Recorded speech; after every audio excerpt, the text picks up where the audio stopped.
Ketika anak kita 2 orang, satunya pinter luar biasa, kita sekolahkan ke kedokteran dengan biaya yang luar biasa. Sementara yang satunya kurang pinter, rada-rada badung, kita masukkan pesantren. Alhasil, yang kedokteran ini punya rumah gedung 2 lantai. Sementara anak kita yang tamat pesantren ngontrak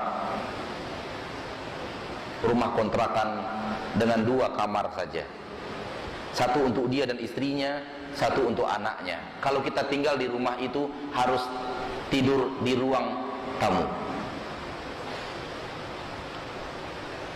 Dan anak yang tamat pesantren ini benar-benar berbakti kepada kita, menghibur kita, akhlaknya mulia kepada kita, tidak pernah menyakiti hati kita,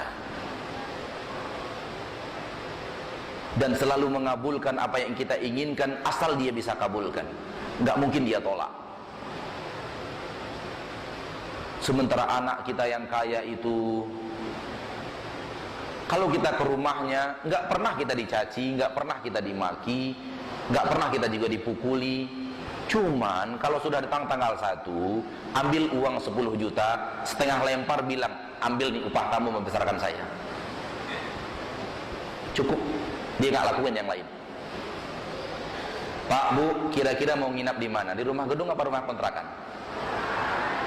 Mau nginap di mana? Gedung apa kontrakan?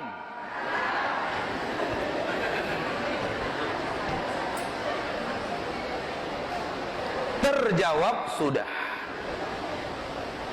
Ternyata rumah gedung yang kita siapkan dengan dana yang besar untuk kuliah kedokteran yang dia lakukan nggak memberikan apapun kepada kita. Dan ternyata pesantren yang mampu membuat anak badung kita menjadi anak baik, dan kepintarannya membuat dia berilmu sekedarnya saja sehingga sulit untuk fight dalam kehidupan dunia, membuat dia tinggal di rumah kontrakan. Lebih betah kita bersama anak itu dibanding anak yang punya rumah gedung. Kenapa? Karena yang satunya pesantren, yang satunya tidak kita kenalkan kepada agama. Bapak Ibu, ketika anak Bapak Ibu nanti besar, demi Allah Bapak dan Ibu tidak berharap harta sedikit pun dari anak itu. Saya yakin dan percaya. Saya yakin dan percaya, Bapak tidak pernah akan mengharap harta dari anak. Ibu juga tidak akan pernah berharap harta dari anak. Yang Ibu harapkan dari anak, yang Bapak harapkan dari anak adalah bakti anak itu di hari tua kita. Ya atau tidak? Tunjukkan kepada saya, mana ilmu bakti kepada anak yang diajarkan di semester pendek dan semester panjang.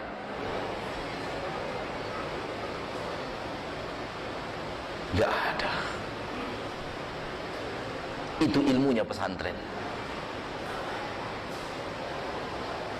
Kalau ataupun ada di fakultas dalam mata pelajaran agama sambil lewat, bagaikan angin yang lewat, setelah itu dia pun lewat dan tidak bersisa di dada untuk kemudian berbuah menjadi anak yang berbakti kepada orang tuanya. Pergilah ke Pati Jompo, dengarkan jeritan orang-orang tua kita di sana. Banyak di antara menangis. Banyak di antara mereka menangis. Hampir tiap malam mereka menangis. Apa yang mereka tangiskan? Apakah karena rumitnya hidup di Pati Jompo? Mereka mengatakan tidak. Tidak rumit di Pati Jompo ini, bahkan enak. Mereka adalah orang tua yang pernah hidup di zaman Belanda dan juga bahkan pernah hidup di zaman Jepang. Terpaan perihnya kehidupan dunia bagi mereka itu soal yang biasa. Namun yang membuat mereka menangis, yang mengantar mereka ke Pati Jompo, anaknya, anak mereka, anak kandungnya, darah dagingnya, yang mengantarkannya ke Pati Jompo itu. Itu yang tidak bisa dia terima. Itu yang meneteskan air matanya setiap malam. Dia dalam hidup anaknya adalah aib. Dia dalam hidup anaknya adalah beban. Dia dalam hidup anaknya adalah kebinasaan. Dia dalam hidup anaknya adalah malu. Malu punya orang tua rentah. Malu punya orang tua yang seperti ini. Orang kampungan yang tidak mengerti apa-apa. Itu yang membuat mereka menangis. Tak tahan melihat perlakuan anak-anaknya kepada mereka. Hanya karena istrinya tidak mau hidup dengan bapaknya, rela dia masukkan bapaknya ke panti jompo demi menjaga istrinya, yaitu anak orang lain. Dan kalau kita mendidik hanya dengan uang, dan kita targetkan hidup anak kita hanya untuk uang, kita targetkan masa depan anak kita hanya dengan uang, siap-siap di hari tua Anda akan dimasukkan oleh dia ke panti jompo. Tinggal menunggu hari.